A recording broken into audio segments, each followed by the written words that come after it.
Welcome to Nasdaq TradeTalks, where we meet with the top thought leaders and strategists in emerging technologies, digital assets, a regulatory landscape, and capital markets. I'm your host, Jill Malandrino, and joining me on the desk at the Nasdaq market site, we have Helena Almeida, Vice President and Managing Counsel at ADP, as well as Darren Root, co-founder of Better Every Day. We're here to discuss how small businesses can effectively access and develop the right talent, embrace technology, and approach compliance for future success. It is great to have the both of you with us. Welcome to Trade Talks.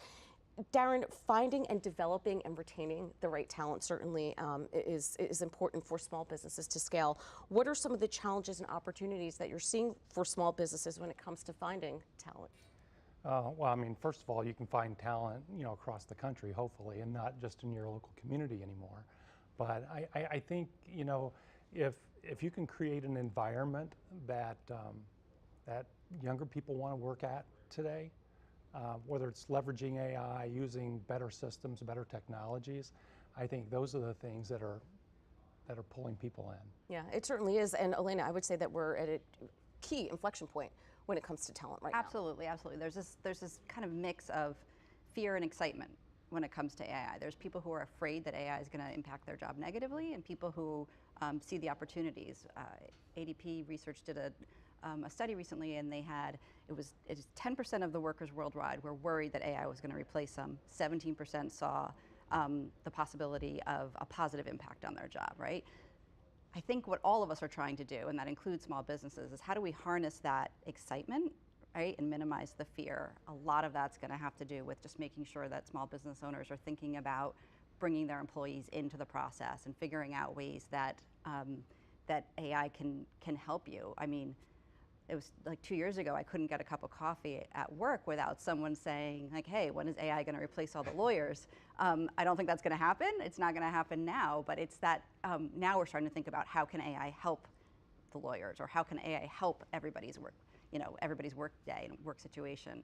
So it's really kind of making sure that people are coming along for the ride and understanding the ways that AI can help them. Yeah, which is interesting because you could make the same argument when it comes to accountants as well.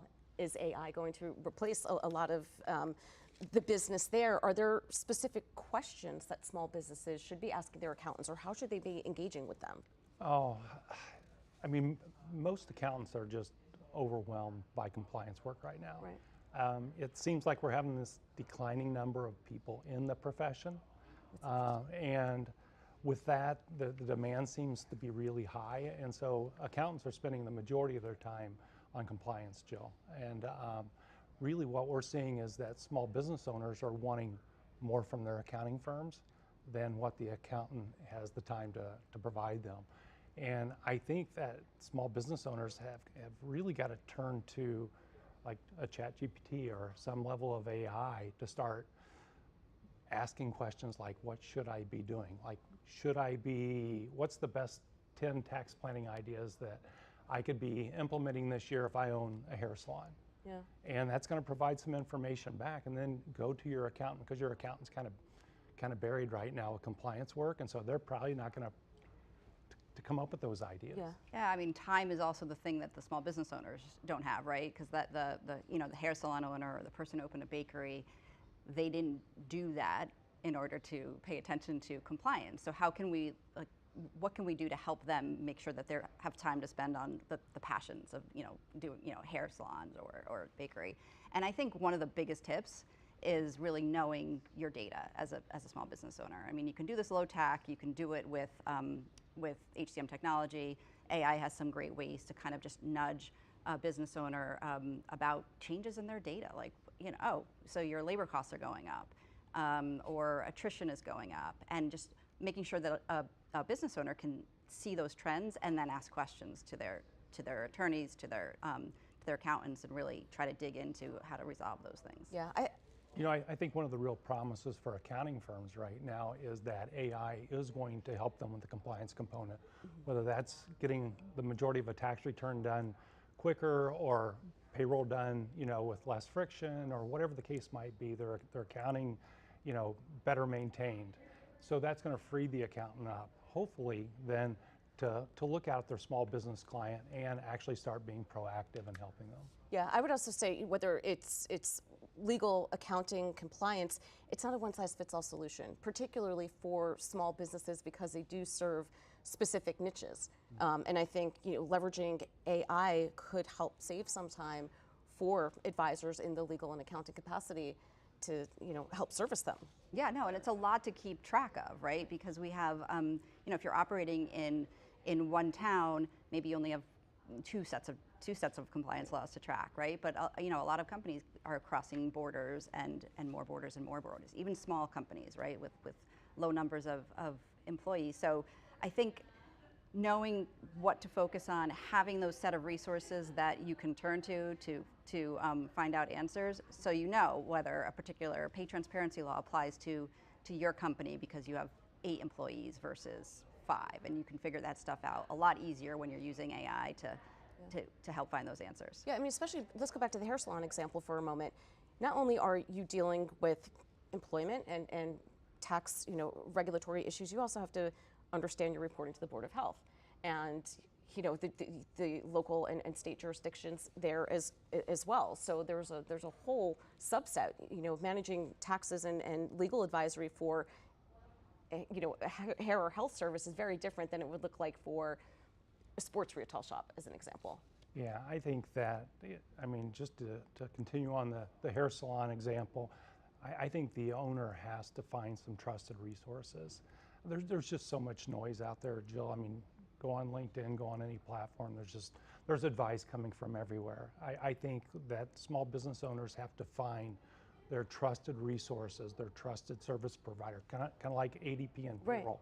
Right. I need to find that trusted resource where I can go to them and make sure they have my back for all HR, payroll, things like that. Yeah, particularly as the environment on a federal level is evolving quick right now, and understanding what your EEOC and other employment guidelines and framework looks like. So, whether it's paid leave, whether it's transparency, whether it's compliance on the federal level, there's a lot of questions out there that they need an advisor for. Absolutely, and we're seeing changes. We're seeing a lot of changes on what has been required on the federal level, right? We have changes in things like EEO-1 reporting, which tend to impact larger employers, but we're also seeing so much activity at the state level. We're seeing an influx in paid sick leave laws, so growing number of jurisdictions now say that you have to provide benefits to employees when they're taking leave, and on the state level when we didn't necessarily have those requirements before. Pay transparency is another thing. I think one of the things that our small business owners are really grappling with is how to make sense of all of the variety of requirements and doing so in a way that actually makes sense for their company. It's very hard to comply with 6 different rules. If you're trying to hire somebody, complying with 6 different sets of requirements is very challenging. Picking a process that complies with the most stringent is going to probably be your best bet. Right. But especially if your small business grows and perhaps goes international, you're going to have no choice but to comply with multiple jurisdictions at the end of the day. And Darren, part of that challenge is it is expensive from an operating perspective. So now you have to start making those decisions in terms of where you're deploying capital to the ethos of your business, right? Investing in the most updated technology or haircutting supplies, if you will, staying within the salon, investing in your employees, or if you want to legally operate, investing money in those processes. Seems to me like right now it's for most small businesses that I run across, it's investing in employees, trying to find the talent to keep the business going, to stay out in front of things. I think it's a great opportunity for the accounting profession, as an example, which is the profession I came from. But it's a great opportunity for them to be that trusted advisor and sort of be the quarterback for these, not to be the legal guy, but to be connected to a good law firm, be connected with people like ADP or whether it's QuickBooks, just being connected and being the quarterback for all the things the small business owner needs. Which is interesting because you brought up the point before that business owners are looking to their accountants to play more than one role, whether they're thinking about retirement planning, if they need legal advice and so forth, and tax accountants and so forth, they have their lane that they are required to stay in. So it's interesting to see how that's evolving when you are advising clients. What are you hearing? How are you advising them? It's really interesting, Jill, because to practice accounting, you don't need a degree, you don't need a license, you don't need anything.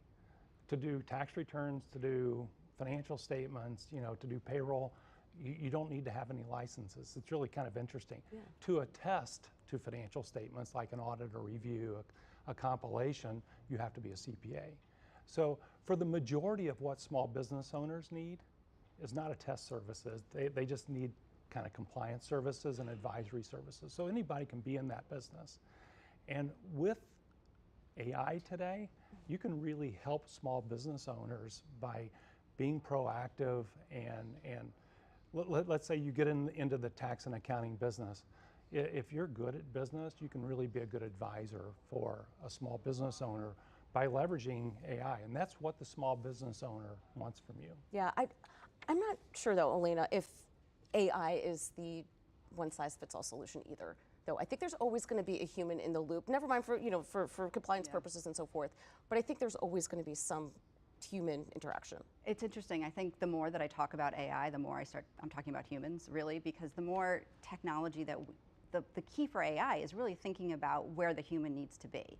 And when we talk to clients of all sizes who are thinking about how to integrate AI into their workspace, we're saying don't think about all of the things that you can replace with technology. Think about what are the things that are really important for a human to do. What decisions do we really need a human to do? Because the reality is you're not, this isn't the Wild West. There are still laws that are going to apply to what you do and the decisions you make. If you're making employment decisions, you still have to comply with all the anti-discrimination laws that are out there. So where do you think the humans should be, and where do you really trust the people that you hired to make the right decisions, and then use artificial intelligence to fill in the rest? Right, because even if you use AI or a human within the context of EEOC as an example, whether or not the regulatory environment has caught up with the technology, that framework still exists. Oh, yeah. So you have to operate within the environment that's there. You can't discriminate without AI, and you can't discriminate with technology. You can't use the excuse that AI Absolutely. made the mistake. I mean, you're responsible for that model. Absolutely, and we think, and you need to be responsible when you're using artificial intelligence. And we've built kind of a system of ethics that really focus on making sure that there's people are thinking about where the human should be in each of those decisions, so that the responsibility stays with the company. Yeah, I think part of AI being successful, regardless if it's small business, enterprise, or however you choose to use it, data in, data out, and the responsible and ethical use of it, and just using AI and getting an answer, not being able to justify it or rationalize it isn't necessarily the answer either. But you're still required to comply. For sure. And I think in the tax and accounting space, particularly AI can help the accountant so that they can do less compliance, raise their head so they can serve the small business owner the way the small business owner wants to be served, which is essentially the small business owner wants to know that they're complying with everything and that they're taking advantage of the majority of the tax laws that help them pay less tax. That's what they're looking for. They want to be what I always call holistically served. They want to know that they're in good shape across the board financially, and they want somebody to help pay attention to that. Today, most accounting firms aren't paying attention to that because they're so busy with other things. So that's what I think the promise of AI is it frees up some of these advisors so they can actually do the things that the small business client really wants them to do. Yeah, and to take, what I would take away from that is that this technology isn't just the land of the big companies, right? It's not just for big companies. The AI can be sized appropriately for our small business owner clients who need that help and that type of extra touch or nudge or proactive support. It's not just for big clients. Yeah, it's interesting. When we first started covering, let's call it November 2022-ish, when Gen AI became part of the consumer vernacular, we were covering it from an ethical and responsible perspective versus what stocks, have exposure to it. And we had a tax advisor, and we also had an attorney on. And my first question was, when you are lawyering and learning how to, don't the first 1, 2, 3 years of being an associate, isn't that how you learn? Meanwhile, AI could be the application to perhaps advance you a little bit further, make your work more, I guess, look in other areas than perhaps you might not have before, since you're not doing that kind of work. How do you, circle that square? But what I think is interesting about that comment is that it's also, when you're learning your trade, you're also learning how to think, how to be creative, how to use that kind of thought process, and then I can use the technology and the tools to help me further that, right? But I still need to learn, and I think we still need to train our employees to really think about and develop as humans in their craft, and then the AI can be supporting that. Yeah, I think that makes sense. From a tax perspective, same thing, when you go through your first couple of years of work and doing that grunt work, how has AI either supplemented that, or do you still need to know how to do that? How, from a tax perspective, what do you think? Oh, geez, when I first started practicing with Deloitte, a long time ago, we were cranking out doing tax returns. Fast forward 35 years plus, a lot of that stuff's being outsourced to other data centers across the world. So how does a person, I think the question you're asking, how does a person learn their craft when the stuff that you used to do like from the very beginning is now outsourced somewhere else? No different than if AI is doing that. How do you learn your craft? But what I've really found from it, Jill, is that when you're running a smaller accounting firm, those four walls can get kind of small when you don't know the answer to a question. And having some level of Gen AI to turn to and say, am I thinking about this right? Is very helpful for people to do the job that they're trying to do. Yeah, I mean, I can see that, when it comes to case law, right? You're working on, that could save hours or point you in a direction that you might not have thought of. It does help with creativity for sure. Yeah. Yeah, and I think that's, but you're still applying your own kind of common sense, right, to what you're seeing, the output from the AI. Yeah, back to the human in the loop, as we discussed before. All right, appreciate both of your insights. Thanks for joining us on Trade Talks, and thanks for joining me. I'm Jill Malandrino, Global Markets Reporter at Nasdaq.